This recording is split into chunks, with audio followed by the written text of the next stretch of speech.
Alright, knock, knock, knock. I perform my hand hygiene. Hi Dexter, I'm Emily. I'm a student nurse from Harper. I'm here to do a cardiac exam on you. So I'll be listening to your heart and inspecting your neck vessels. Right. How does that sound? Oh, sounds okay to me. Okay, so first it's the 2 questions. Do you have any chest pain? No, I don't have one. Okay, and then do you have any past medical history related to cardiac, like diabetes, obesity, hypertension? No. No? Okay, good. And you don't have any cardiac issues? You haven't had a stent placed? You don't have hypertension? No. Okay, good, good, good. So I'll start with the carotid artery. So when I palpate, I'll be gentle. I don't want to start or stimulate a vagal response. Also, I'll never put 2 at the same time. I don't want to occlude any blood going to the brain. So I palpate here. And then I'll compare it to this side.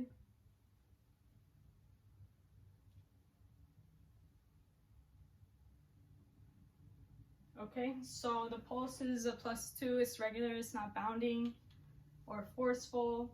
I can feel like the nice upstroke, which is what I want to feel. I rate it as a +2, regular pulse. So then I'll come and listen. So I'm going to listen right below your jaw, down a little bit into the neckline. I'll listen in 3 spots. That's fine. So when I listen to the bell, or with the bell. So I got to make sure my stethoscope is switched to that setting so I can actually hear. Okay, so you're going to inhale, exhale regular, and then just hold a little bit so I don't confuse breath sounds with a bruit, which is what I'm looking for, which is a swooshing sound. Okay. So exhale and hold.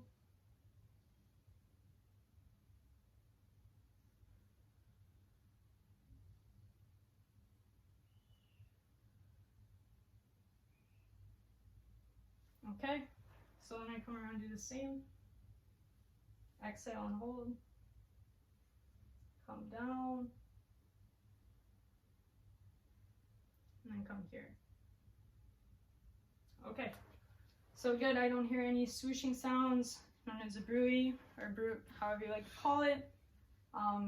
If I did hear that, I would have to investigate more. They might be at a risk for TIA or ischemic stroke, which is something I don't want to see. But again, it's important to note that like 5% of adults could have the swooshing sound with no cardiac issues, so I'll have to come back and do some more investigating if I were to hear any swooshing, but I don't.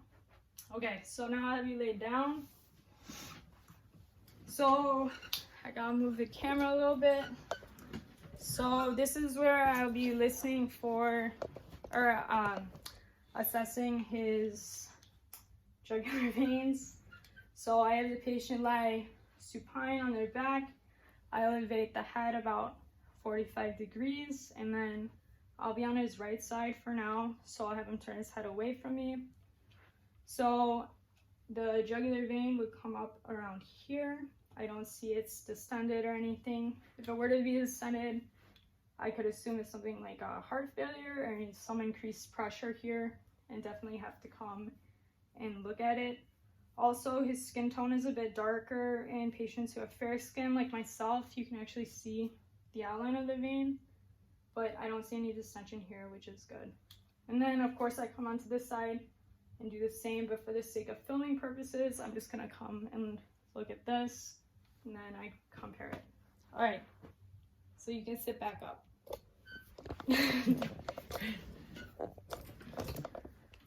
So then, lastly, I just want to be able to listen to his heart sounds. So I'll start with the bell, and then at the end I'll listen to his apical pulse for the full minute, etc. So I use the bell to detect heart murmurs or any extra sounds, and then I'll listen with the diaphragm too. So I'm going to hear the S1 and S2, and the valves I'm going to be listening to are the aortic, which is going to be on the right second intercostal space, then the pulmonic valve, which is on the left to the second intercostal space. Then I'll come down and listen to the tricuspid, which is on the lower left sternal border, and lastly the mitral valve, which is around the mid-clavicular line at the 4th or 5th intercostal space. Okay, so I'll listen with my bell first.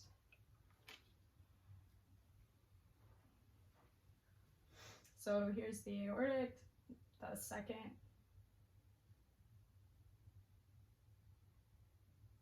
I hear the S1 and S2, the rhythm's normal, it's countable, and I don't hear any extra sounds. I'll come to the left second intercostal space to listen to the pulmonic.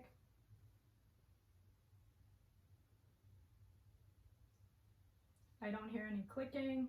Then I'll come to the lower left sternal border, so I can listen to the tricuspid.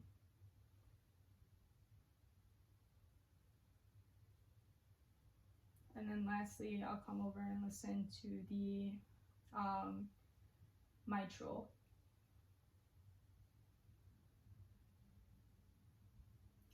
So through all of these, I hear the S1 and S2. I don't hear any swooshing sounds, any extra clicks or murmurs. The rate's regular.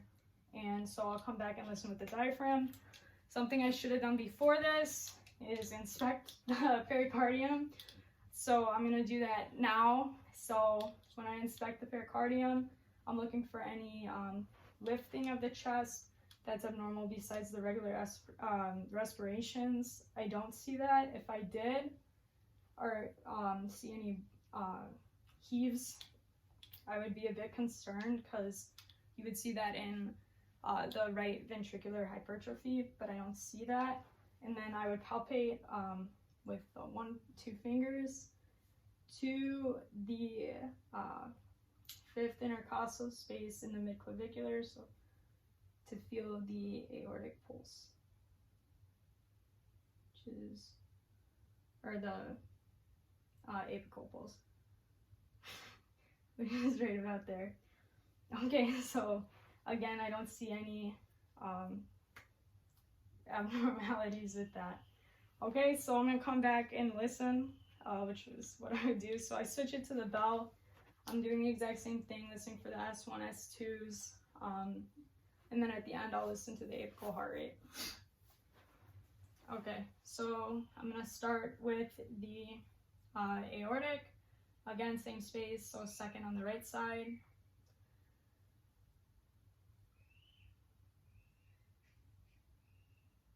The S1 and S2 are present. I identify them.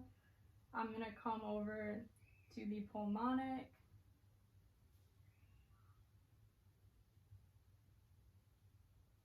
I can hear the S1, S2. In both of these, I don't hear any extra heart sounds, swooshings, clicks, or anything. Then I come back down to the tricuspid.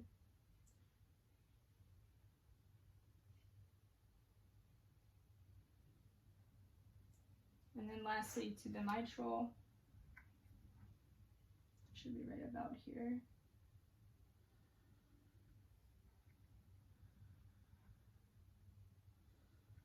Okay, so I don't hear anything with that. Then I already palpated the apical. I can feel it. It's not bounding. Again, I would bring it out like a +2. So the last thing I'll do is I'll listen to the apical pulse. I listen for a full minute. I note the rate and rhythm. So he's an adult. Should be between 60 to 100 beats per minute. I should be able to follow the rhythm. It shouldn't be skipping all over the place, or it could be considered irregular.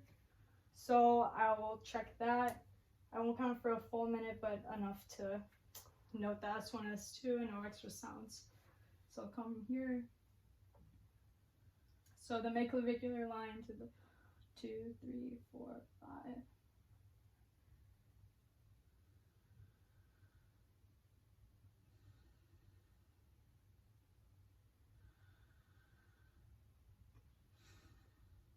So the S1, S2 are present.